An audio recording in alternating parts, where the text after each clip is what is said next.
आज जिन लोगों के किले गिरते हैं या हिलते हैं वो जिक्र मुस्तफा से ही गिरते हैं, लेकिन उसका हमें कुछ असर नहीं होना चाहिए। खाक हो जाएं अदू जलकर मगर हम तो रजा, दम में जब तक दम है जिक्र उनका सुनाते जाएंगे। अजीजा ने गिराम वक़ार, मैं बहुत छोटे से वक्त के लिए आपके पास आया हूं, लेकिन एक अजीम मैसेज देकर के। तो मेरे अजीजों, ये हवाओं के झोंकों से उसका कभी कुछ बाल बेका नहीं हो सकता। जो नबी पाक सल्लल्लाहु अलैहि वसल्लम को पढ़ा हुआ है वो तूफानों और आंधियों में अपना मजहब नहीं बदल सकता। वो लोगों की लालच पर अपना दीन का सौदा नहीं कर सकता। ये वही लोग हैं जो दीन के सौदा करते हैं जिन्होंने अपने नबी को नहीं पढ़ा।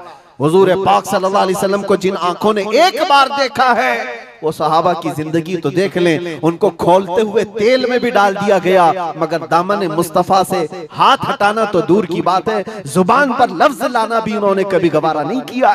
जानते हो, 3 भाई थे।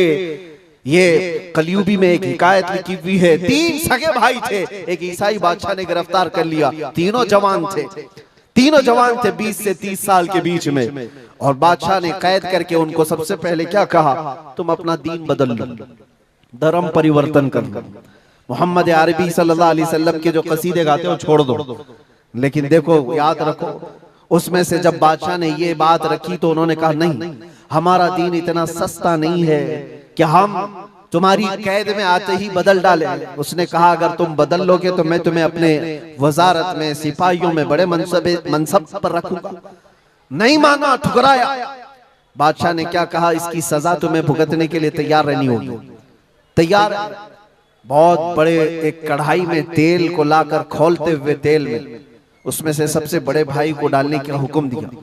बादशाह ने जैसे हुक्म दिया, जल्लाद आया और उन 3 भाइयों में से एक को उठाया और खोलते हुए तेल में डाल दिया। अंदाजा करो, मोमबत्ती पर अगर तुम्हारी उंगली भी लग जाए ना तो चमड़ी जल करके निकल आएगा। और पता नहीं कितने दिन तक इसकी जलन आपको होती रहे। लेकिन एक पकते हुए तेल में डाला जा रहा है। डाल दिया, जिस्म पूरा चरमरा गया। थोड़ी देर गुजरी, 2 भाई और मौजूद, दूसरे को बुलाया गया। देखा तुम्हारे भाई का हश्र क्या हुआ है, तुम अगर बादशाह की पेशकश को कबूल कर लो तो शायद तुम्हारी जान बच सकती है। दूसरे ने मुस्कुराया और कहा, वही शायद उनकी ही जुबान थी जो बरेली से यूं आती है, जिंदगी ये नहीं किसी की किसी के लिए, जिंदगी है नबी की नबी के लिए। मेरे बड़े भाई को जलाने के बाद अब तो तुमने और भी मुश्किल कर दिया है फैसला। मैं इस बात के लिए तैयार हूं कि इससे बड़े तेल में भी मुझे डाला जाए, लेकिन जुबान पर मेरे मुस्तफा के दामन को छोड़ने वाली बात कभी नहीं ला सकता। दूसरे भाई को भी उठाया गया और खोलते हुए तेल में डाल दिया। 2 भाइयों की शहादत हो गई जगह पर ही। वो तेल में डालना जुबान पे अल्फाज हो सकता है, आसानी से हम बोल रहे हैं और आप आसानी से सुन रहे हैं। प्रैक्टिकल जिसके साथ होगा वो अंदाजा कर सकता है दर्द और कर्ब किसको कहते हैं, शिद्दत की तकालीफ किसको कहते हैं। मेरे अजीजों, तीसरा जो नौजवान था वो बहुत ही कम उम्र का था, 22 से 23 साल का होगा। बादशाह का जो वजीर वहां पर था उसने देख करके बादशाह से कहा, इस लड़के को मेरे हवाले कर दीजिए, मैं इसको बदल करके लाऊंगा, मेरा चैलेंज है। क्यों, जान इसकी भी ले लेंगे, मैं इसको बदल करके लाऊंगा। इतने मजबूत लोग कैसे हो सकते हैं अरब के कि खोलते हुए तेल में इनके भाइयों को डाला गया तब भी ये बदल नहीं रहे। 2 को मरते हुए, अरे यहाँ 1 को डंडा पड़ते हुए देखकर सारे भाग जाएं और ये 2 को जलते हुए देख करके भी टस से मस नहीं होते। कैसा अकीदा है, कैसा तसल्लुब है इनका। बादशाह ने कहा, किस बात पर तुम्हें यकीन है कि इसको तुम बदल लाओगे। उसने कहा, मुझे भरोसा है, आप मुझे दीजिए 1 महीने का टाइम, इसको बदल कर न लाओ तो फिर मुझे आप जो सजा दे। बादशाह ने कहा, ठीक है, ले जाओ। तीसरे को खोलते हुए तेल में डालने की बजाय बादशाह ने अपने वजीर के हवाले कर दिया। और दुनिया देखो मेरे अजीजों, याद रखो, आशिकाने मुस्तफा से 2 इम्तिहान हर जमाने में होते रहेंगे, आज भी हो रहे हैं और होते रहेंगे। पहला इम्तिहान, मौत से डरा करके तुम्हारा दीन छीन लिया जाएगा। मौत से डरा करके ये हो जाएगा, वो हो जाएगा, तुम्हें ये कर दिया जाएगा, वो कर दिया जाएगा। मौत का डर, खौफ तुम्हारे कदमों में डगमगाहट लाने के लिए लाया जाता है। अगर मौत से नहीं डरता कोई आदमी तो उसके साथ दूसरा पेंतरा क्या खेला जाता है। ये दुनिया का दस्तूर है हमेशा से।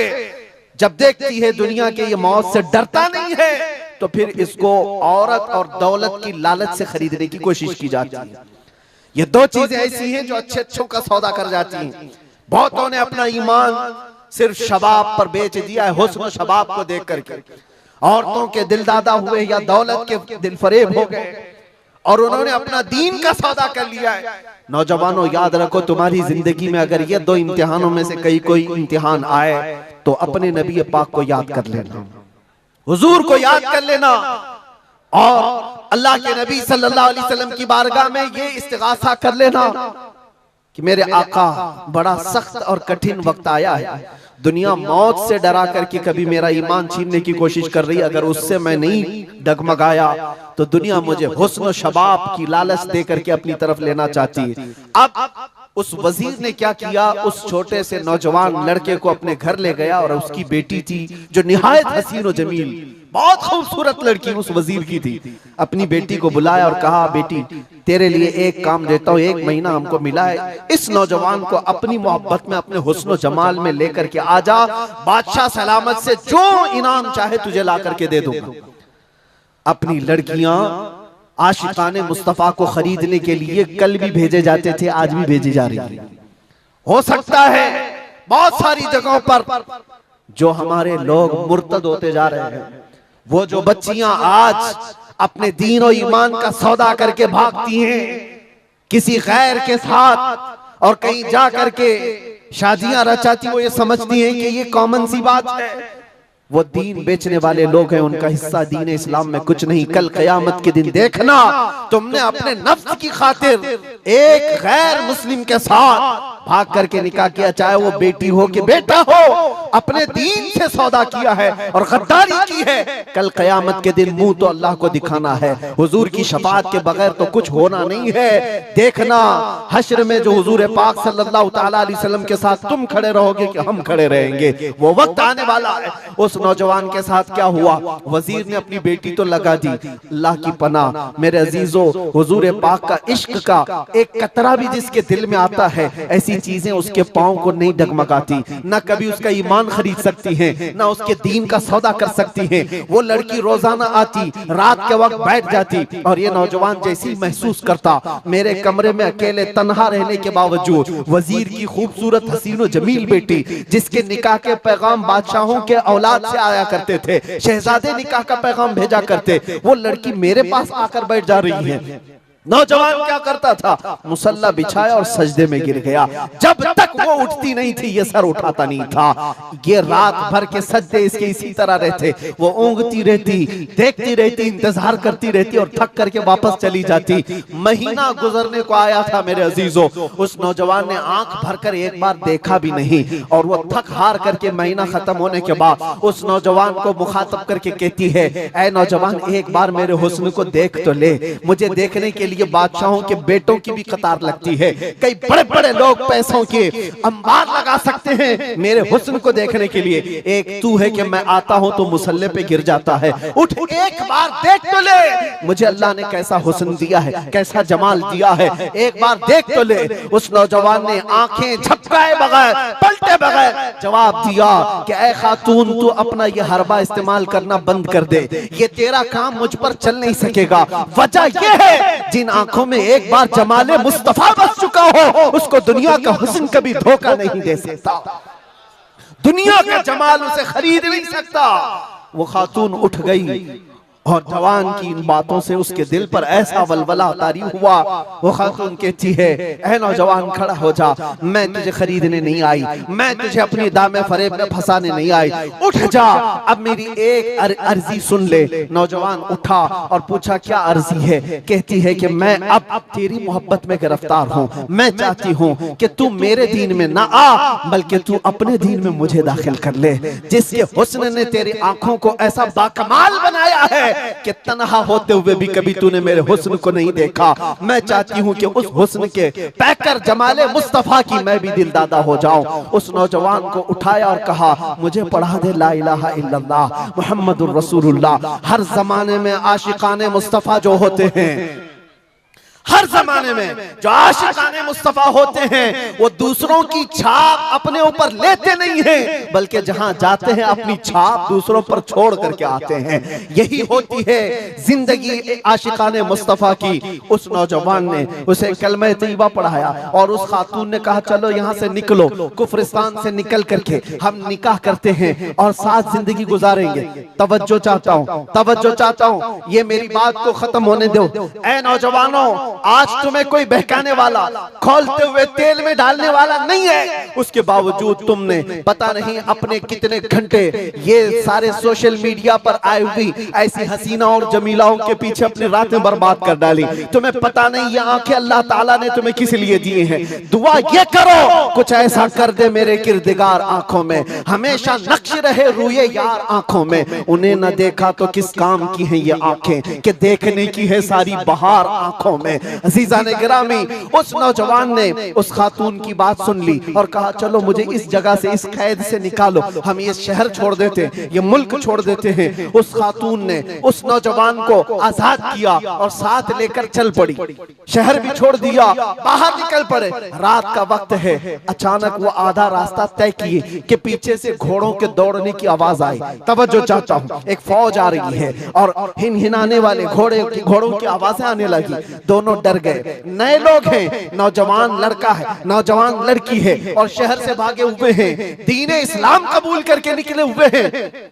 बादशाह को हो सकता है खबर हो गई होगी, वजीर को पता चल गया होगा कि कैद से निकला हुआ ये फरार मुजरिम हमारा शहर छोड़कर जा रहा है। पूरी फौज आती हुई नजर आ रही थी। ये दोनों एक दरख्त के पीछे ओट पर छुप कर खड़े हो गए। पता नहीं अब इसके आगे क्या होने वाला है, हमें गिरफ्तार कर लिया जाएगा, हो सकता है हमारा भी अंजाम वही होगा जो हमारे दो भाइयों के साथ हुआ। लेकिन इत्तेफाक की बात है वो घोड़े करीब से करीब आते गए, वो फौज करीब आ गई और जब आ गई तो करीब आकर वो फौज रुक गई। इन्होंने देखा नहीं ये फौज कौन थी, ये लोग कौन थे। दरख्त के पीछे छुपे हुए हैं नौजवान और वो दुशीजा। अचानक आने वाली फौज में से एक गरजती हुई आवाज आती है, नाम लेकर के नौजवान का पुकारा जाता है, ऐ फलां बिन फलां बाहर आ जा, बाहर आ जा। बाहर ये नौजवान आता है तो देखता है बादशाह की फौज नहीं है, वजीर की फौज नहीं है, बल्कि वो दोनों शहीद भाई घोड़े पर सवार है और सारी फौज में रसूलुल्लाह के वो शहीद सहाबा तशरीफ लाए हुए हैं।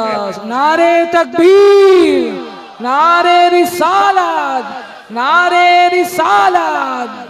ये नौजवान घबरा गया और पूछा मैं अपने भाइयों को देख रहा हूँ घोड़ों पर सवार हैं, चंद दिनों पहले बादशाह ने खोलते हुए तेल में इनको उड़ेल दिया था, इनके जिस्मों को जला दिया था। ये देख करके आप कपकपी जिस्म पर तारी है, भीगी आंखों से पूछने लगा बड़े भाई आप लोगों को जला दिया गया था, तेल में खोलते हुए डाल दिया गया था, आप लोग यहाँ कैसे आए? दोनों भाइयों ने कहा ऐ मारे नन्हे भाई क्या तूने कुरान की आयत नहीं पढ़ी, वला तक़ूलू लिमन युक़तलु फी सबीलिल्लाहि अमवात, अल्लाह की राह में जो मारे जाएं उन्हें मुर्दा न कहो। नौजवान ने पूछा तुम्हें दर्द कितना हुआ होगा जब जलाया गया था, खोलते हुए तेल में डाला गया था, कर्ब कैसा था, तकलीफ कैसी थी? तवज्जो चाहता हूं नौजवानों, इश्क़ मुस्तफा में बर्दाश्त किया हुआ दर्द कुछ नहीं होता है। उन नौजवानों ने कहा दर्द कौन सा, कर्ब कौन सा, तकलीफ कौन सी? तूने हमें डालते हुए देखा है, खोलते हुए तेल में, जलती हुई चमड़ी देखा है, लेकिन हमें दर्द का एहसास नहीं हुआ, इसलिए कि जिस वक्त जल्लाद हमें तेल में डाल रहा था सामने तो हमें जमाले मुस्तफा नजर आ रहा था। जहां मुस्तफा का हुस्न हो फिर दर्द किस बात का,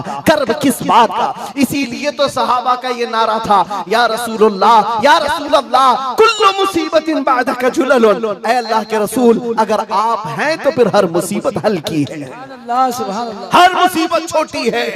ऐ नौजवानों दुनिया ने खरीदने की कोशिश की है, लेकिन जो जमाले मुस्तफा का दिल दादा है वो दुनिया के हालात से न बिकता है न झुकता है।